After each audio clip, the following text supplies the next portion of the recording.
Welcome to the Deep Dive. Today we're tackling something really fundamental in healthcare. How do we actually know if the tests doctors are using work well?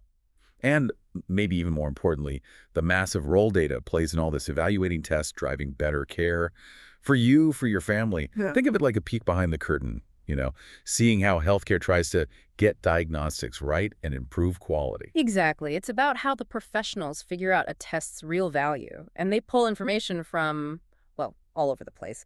Data they collect themselves inside their hospitals or clinics, but also from the wider medical world. It's quite a landscape.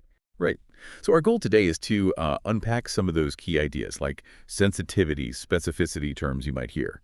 We'll also touch on some really cool tech advancements happening right now up to 2025 in diagnostics and data gathering. And we'll get into why comparing different data sets is so important for making things better.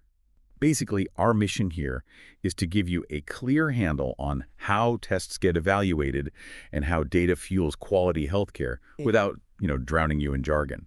Yeah. So let's kick things off. Why is getting the diagnosis right with these tests just so critical?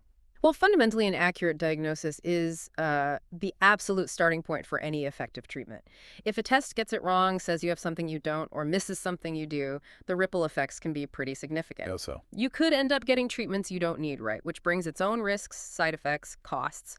Or, maybe worse, the right diagnosis gets delayed. And that means the right treatment gets delayed, which can lead to, well, worse outcomes, more complex problems down the line. It really matters. Okay, yeah. That makes total sense. So how do the experts actually measure how good a test is? You mentioned sensitivity and specificity earlier. Yes, those are really the cornerstones. Sensitivity, that's all about the test's ability to correctly pick up on people who do have the condition, finding the true positives. Okay, catching the illness. Right. And specificity, that's the flip side. It measures how well the test correctly identifies people who don't have the condition, ruling out the true negatives. Got it. So one catches it, one clears it. In a nutshell, yeah. Okay, so the material we reviewed had this example, right? 100 patients tested, and the results were 60 true positives, 30 true negatives, 5 false positives, people wrongly flagged, and 5 false negatives, people the test missed. Yeah. Let's start with sensitivity. How do we figure that out from these numbers, and what's it telling us practically? Okay, sensitivity. The calculation is pretty straightforward. You take the true positives, which is 60, Right. and divide it by everyone who actually has the condition. Yeah. That's the true positives plus the false negatives. So 60 plus 5. So 60 divided by 65. Exactly. Which comes out to about 92.31%. Okay, 92.3%. What does that number mean, though? It means this test correctly identified about 92 out of every 100 people who genuinely had the condition, which sounds pretty good. But it also means it missed about 8% of them. Those were the false negatives. Oh, okay. And high sensitivity is really important for screening tests, the first-line tests. Right, when you want to cast a wide net. Precisely. The goal there is to catch as many potential cases as you possibly can. Even if that means some people flagged positive might need another test later to be sure. You used the smoke detector analogy earlier. That's perfect. You want it sensitive enough to catch the faintest whiff of smoke, even if it sometimes goes off for burnt toast. Okay, got it. Better safe than sorry at the screening stage. Yeah. Now, what about specificity? Using those same number, how's that calculated and what does it imply? Right, specificity. For this, you take the true negatives, the people correctly identified as not having the condition. That was 30 in the example. Correct, 30. And you divide that by everyone who actually doesn't have the condition. So that's the true negatives plus the false positives, 30 plus 5. So 30 divided by 35. Exactly, which gives us about 85.71%. Okay, roughly 86%. What's the practical takeaway there? It means the test correctly cleared about 86 out of 100 people who were healthy, at least regarding the specific condition. But it also means about 14 out of 100 healthy people got a false positive result. The test incorrectly said they might have it. Okay. And when would high specificity be the priority? That's usually crucial for confirmatory tests. Yeah. So maybe after someone gets a positive result on a highly sensitive screening test. For that follow-up test, you want very high specificity to be really sure to rule out the condition reliably. This avoids unnecessary worry, extra tests, maybe even invasive procedures for people who are actually fine. So it really is a balancing act. Depends on what you need the test for. Screen first, maybe, then confirm. Often, yes. That's a very common strategy. Combining tests to leverage the strengths of both sensitivity and specificity. Okay. And the source also mentioned a few other metrics quickly: positive predictive value, negative predictive value, accuracy. What do those add to the picture? Yeah, they give you a slightly different angle, more tied to what a result means for an individual patient in a specific population. Positive predictive value, or PPV, tells you if you test positive, what's the actual chance you have the condition? In our example, it was also about 92.3%, so a positive result was pretty likely to be correct. Okay. Negative predictive value, NPV, is the opposite. If you test negative, what's the chance you genuinely don't have the condition? Here, it was about 85.7%.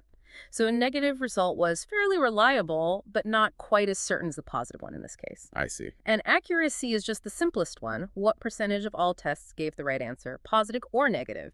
Here it was 90%. 60 true positives plus 30 true negatives out of 100. Right, so they add nuance about how the test performs in practice. Exactly. Especially considering how common or rare the disease is in the group being tested, that affects PPV and NPV quite a bit. This is fascinating. And the field isn't standing still, right? The material highlighted some really significant advancements. What's changing in diagnostic testing? Oh, absolutely. Things are moving fast.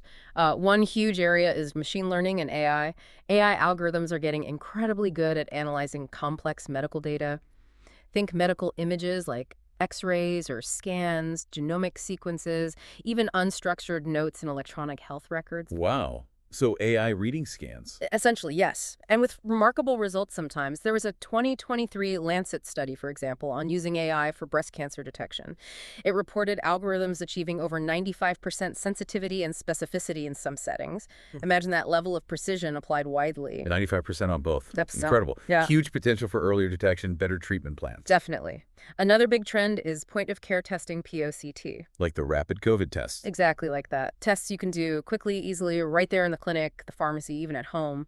For flu, strep, COVID, the focus there is often on getting a fast answer, so they tend to prioritize high sensitivity for that initial detection. Catch it early.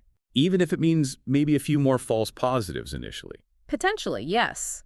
Specificity might be confirmed later with a lab test if needed, but speed and sensitivity are key for quick action, like isolation or starting treatment. Okay. And what else is developing? Biomarker discovery is another really exciting frontier. Thanks to advances in things like proteomics, studying proteins, and genomics, studying genes, scientists are finding new biological clues, or biomarkers, for diseases. Clues in our bodies. Yeah, specific molecules or genetic markers linked to conditions like Alzheimer's, heart disease, various cancers. Finding these new biomarkers allows for the development of potentially much more accurate, maybe even earlier diagnostic tests. So, bringing it back to the clinic, with all these metrics and new tools, how does a doctor decide, which test for this patient right now? It really comes down to the clinical situation. What question are they trying to answer? What are the stakes? If they're screening a lot of people for something treatable early on, like certain cancers, they'll likely lean towards a test with very high sensitivity, catch everyone possible. Even with the risk of some false alarms needing follow-up. Right. But if they're trying to confirm a serious diagnosis after an initial positive screen, or if a false positive could lead to risky interventions. That you want certainty. Exactly. Then a test with very high specificity becomes critical. You want to be as sure as possible before moving forward. And as we said, very often the best strategy is using them in combination. Sensitive screen, followed by a specific confirmation. Okay, that clarifies the testing side really well. Let's pivot now to the data itself, the fuel for all this evaluation and improvement. Our sources talk about internal versus external data. Let's start inside the hospital or clinic. What kind of data are they collecting internally? Oh, healthcare organizations are just swimming in data. The absolute centerpiece is the electronic health record, the EHR. The digital patient chart? Pretty much, yeah. But it's so much more now. It's got medical history, diagnoses, meds, treatment plans, lab results, imaging reports, and increasingly it's pulling in data from wearable fitness trackers or readings from telehealth visits. It's becoming incredibly comprehensive. And how is that EHR data used? In countless ways, directly for patient care, obviously, but also for clinical decision support, flagging potential drug interactions, for instance. And on a larger scale, analyzing EHR data helps spot trends, manage population health, even predict outbreaks. There are even advances like natural language processing, NLP, that can extract meaningful info from doctors' free text notes. Okay, EHRs are huge. What else is collected internally, say, up to 2025? Well, there are quality control and performance summaries. These are reports tracking key metrics. Like infection rates. Exactly. Hospital-acquired infections, patient falls, readmission rates, things that directly measure quality and safety. Often this data is fed into real-time dashboards using tools like Tableau or Power BI so managers can see what's happening right now. So they can react quickly. Precisely. Then you have patient surveys and feedback. Capturing the patient's actual experience is vital. This is often done digitally now, using platforms like Qualtrics or SurveyMonkey. And AI is starting to be used here too for sentiment analysis, figuring out the overall feeling from written comments. Interesting. What about the staff? Good point. Staff surveys and engagement data are important too. Understanding workplace satisfaction, burnout risk, that affects care quality.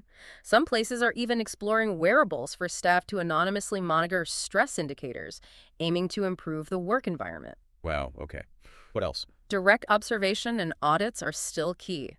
Having trained staff watch clinical processes like hand washing, surgical checklists ensures protocols are followed. And technology is creeping in here too, with things like computer vision or IoT sensors potentially automating some of this monitoring. It seems like data comes from every corner, specific departments too. Absolutely. You get clinical reports and profiles from pharmacy, the lab, radiology detailing their specific activities and findings. Innovations here include exploring blockchain for ultra-secure data, like in blood banking records. Right. Medication and treatment records are obviously critical for safety, tracking what drugs were given, when, any reactions. This feeds into pharmacovigilance, tracking drug safety long-term, and things like smart infusion pumps that digitally track medication delivery add to this data stream. Okay. Keep going. This is quite a list. There are clinical review findings. These come from deep dives into specific patient cases or procedures, looking for ways to improve. AI is starting to help sift through records for these reviews, too. Mortality and autopsy reports, while somber, provide essential data on causes of death. And genomic sequencing is now sometimes part of autopsies, giving deeper insights. Infection control and patient safety reports specifically track things like those hospital-acquired infections, HAIs, or other adverse events. Predictive models are even being built to forecast HAI risk. Trying to get ahead of outbreaks. Exactly. Then there's financial and utilization reports essential for managing resources, staffing, budgets. AI is also moving into optimizing things like billing and revenue cycles. And finally, Clinical research and departmental reports. These document findings from internal studies or QI projects contributing to evidence-based practice. And advanced techniques like federated learning are allowing hospitals to collaborate on research using their data without actually sharing raw patient information, which protects privacy. that is an incredible amount of internal information. But it can't be easy to manage and use all of that effectively, surely. Oh, you're absolutely right. There are major challenges. Data silos are a big one. Where data is trapped in one system. Yeah, different departments, different software, not talking to each other, makes getting a complete picture really hard. Incomplete or inconsistent data entry is another headache, garbage in, garbage out. Plus just natural variation in how different people record things. So how are organizations tackling this? There's a big push for interoperability standards, like FHIR, that's FHIR, Fast Healthcare Interoperability Resources, trying to get systems speaking the same language. Strong data governance, clear rules and policies for managing data is becoming essential. And of course, training staff properly on why good documentation matters. And looking ahead. More integration with IoT devices, continuous monitoring, feeding data right in, and maybe, down the road, quantum computing could help analyze these absolutely massive data sets much faster. Okay, that covers the internal world. Now let's look outward. What about data coming from outside the healthcare organization? Why is that important? External data provides that crucial wider context. It's essential for benchmarking, seeing how you stack up against others. It's also vital for understanding best practices, new research, and for meeting regulatory requirements. You can't just operate in a vacuum. Right. So what are some key external sources they rely on, say, as of 2025? Well, there are major reference databases and performance measure systems. Think of things like the CMS National Quality Initiatives or HADES measures used by health plans. These provide standardized metrics for comparison, often linked to payment now, pay for performance programs. CMS even has things like its real-time hospital compare website now. Giving consumers more immediate info. Exactly. Then you have accreditation and regulatory reports. Bodies like the Joint Commission assess organizations against quality and safety standards. This is moving towards digital platforms, too, making the process smoother. Okay. What else? Third-party payers, insurance companies, and large employers provide data too, especially around costs and utilization, which is key for value-based care models. Blockchain is even being explored for things like smart contracts here. Interesting. Public health agencies like the CDC provide vital data on disease trends, outbreaks, vaccinations. AI is heavily used now for epidemiological modeling based on this data. Makes sense. Scientific and clinical literature is fundamental. Databases like PubMed, the Cochrane Library, that's where evidence-based practice comes from, and AI tools are now helping clinicians sift through the sheer volume of research being published. Like super-powered literature reviews. Kind of, yeah. Then there are sentinel event alerts, warnings about critical safety issues from places like the Joint Commission, and clinical practice guidelines from groups like the National Guideline Clearinghouse. Mobile apps are helping get these alerts out faster now. Real-time safety info. Right. Clinical pathways and best practices, often developed by medical specialty societies, help standardize care for specific conditions. AI is making these pathways potentially more adaptive, tailored to individual patients. And finally, comparisons. Yes, comparative report cards. Groups like the Leapfrog Group publish reports directly comparing hospital performance on safety and quality, often using public dashboards. Increases transparency. So another huge pool of information from the outside. But I imagine using all this external data has its own set of challenges. Absolutely. One of the biggest is just variability in definitions. How different groups define the same thing. Precisely. What one database calls a hospital-acquired infection might have slightly different criteria than another, or how a specific hospital tracks it internally. Makes direct apples-to-apples comparisons tricky. I can see that. Data timeliness is another issue. External reports, especially those needing lots of validation, can lag by months, sometimes even years. The Joint Commission's core measures, for example, go through a really lengthy process: data submission, cleaning, checks, aggregation, reporting. It takes time, so the data might not reflect current performance. So the picture might be a bit outdated by the time you see it. It can be, yeah, which limits its use for immediate day-to-day decisions. So what's being done to make external data more useful, more timely? Well, ongoing efforts to standardize those definitions are key. Getting everyone using the same playbook, essentially. Universal data standards help hugely. Using real-time data platforms and APIs, application programming interfaces, can speed up access to external data sources where possible. And streamlining those validation processes, maybe using more automation, can help cut down the delays. And future directions here. Big data initiatives, like the NIH's All of Us program, collecting data from 1 million Americans that scale, offers incredible potential for insights. And alongside that, developing and using privacy-preserving technologies like differential privacy becomes even more critical, so we can share and analyze data securely. Okay, leads perfectly into the next big question. How do organizations actually compare their internal numbers with this external data? How do they ensure the comparison is fair and meaningful? That comparison is where the rubber meets the road for improvement, right? Seeing where you stand. But doing it meaningfully is key. First off, you have to compare yourself to similar institutions. Institutional similarity is vital. Like comparing apples to apples, not apples to oranges. Exactly. You wouldn't compare infection rates at a huge, complex academic medical center with a small, rural, critical access hospital. Their patient populations and services are just too different. Okay. Even within similar types of hospitals, you need to be careful.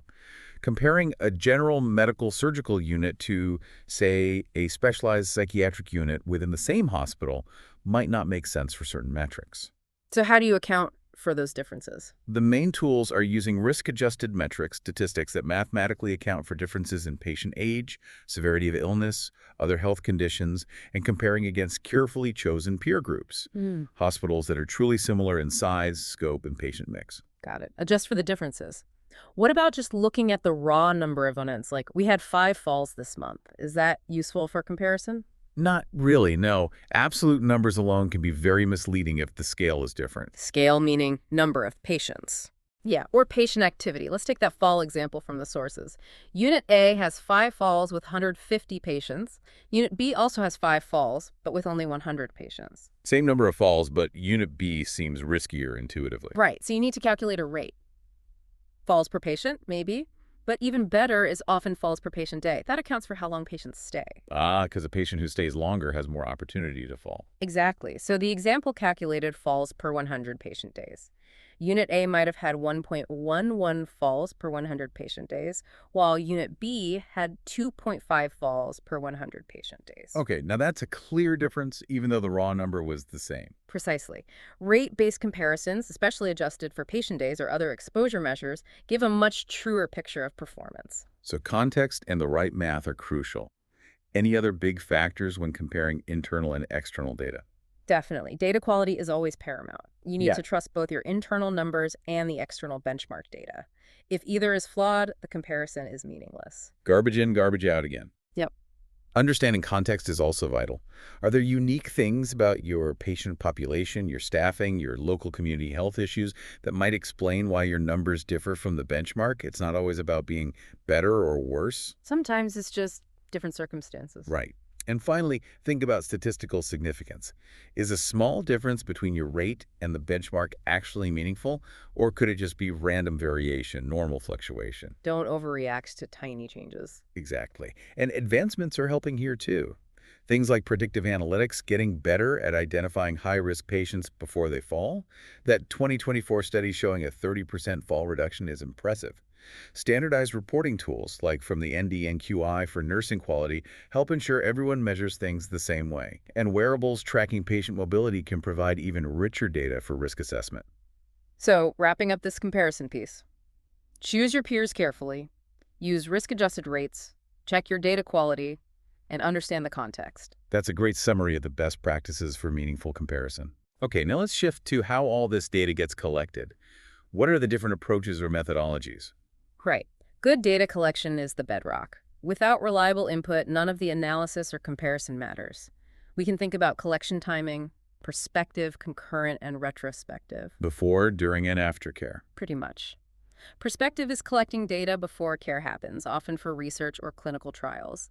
You can plan it carefully, standardize it, minimize bias. But it sounds like it takes effort to set up. It can be resource intensive, yes. Mobile apps are helping streamline this, collecting data directly from participants. Okay. Concurrent. That's collecting data during care delivery. Think real-time vital sign monitoring, nurses documenting medication administration as it happens in the EHR. The big advantage is immediate feedback. You can potentially intervene right away if something's off. The downside. Can be demanding on staff time, potentially disruptive to workflow, but tools like IoT sensors and live EHR dashboards are making this easier. And retrospective. That's looking back after care is done, usually by reviewing medical records. Great for analyzing past trends using data you already have. But the data might be patchy. That's the risk. Incomplete records, inconsistent documentation. But AI tools are getting much better at extracting useful data, even from old or unstructured records. Okay, timing makes sense. What about the scope?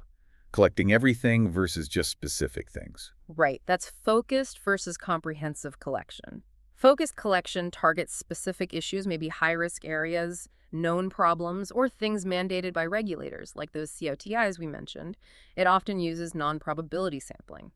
You look at the cases most relevant to the specific issue, it's efficient for targeted improvement. AI might even help identify which areas need that focus. And comprehensive. That's casting a wider net, trying to gather data across a whole population or process, often using probability sampling for a representative picture. Like auditing all surgical safety checklists completed in a month to get a baseline adherence rate. Good for overall assessment, but obviously more resource intensive. Automated data aggregation in EHRs helps manage this. Our sources also had a table listing various methods. Can you highlight a couple with how tech is changing them? Sure. Continuous measurement, tracking key things constantly over time. That's massively enabled by EHRs and real-time dashboards now. Medical record review, a classic method. Now AI is speeding up the extraction of data from those records significantly. Surveys patient or staff feedback.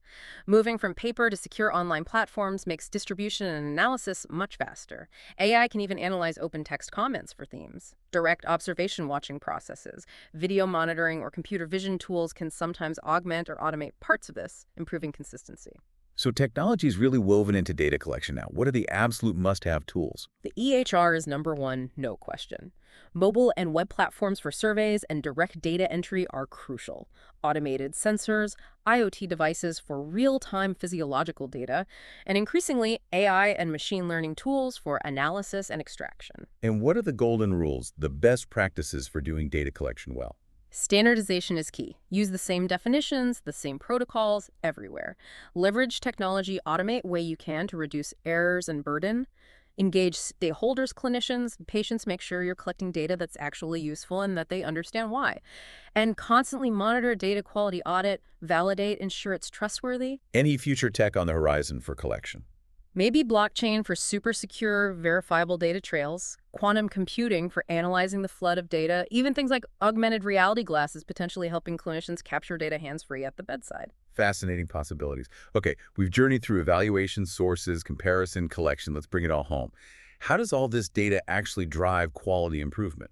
This is where it all comes together. Analyzing this integrated data, internal, external, collected carefully, is what allows organizations to see where the gaps are. It helps them pinpoint problems, understand root causes, benchmark against best practices, and then design and implement changes to make care better and safer. And there are structured ways to do this, right? Frameworks. Yes, common quality improvement frameworks like PDSA plan, Do, Study, Act, or Lean Six Sigma, or doing a root cause analysis after an adverse event, they all absolutely depend on data at every step. Data defines the problem, measures the change, evaluates the result. The sources have that great case study about reducing infections. Can you recap that quickly? Right, the Hospital Tackling Healthcare-Associated Infections, HAIs. Yeah. They use their internal infection reports and EHR data, combined it with external benchmarks and guidelines from the CDC and CMS.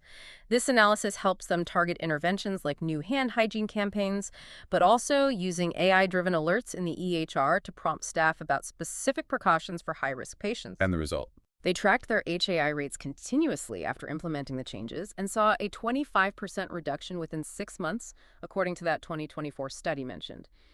It's a powerful example of data directly leading to better, safer patient care. And technology is key to integrating all that data for QI.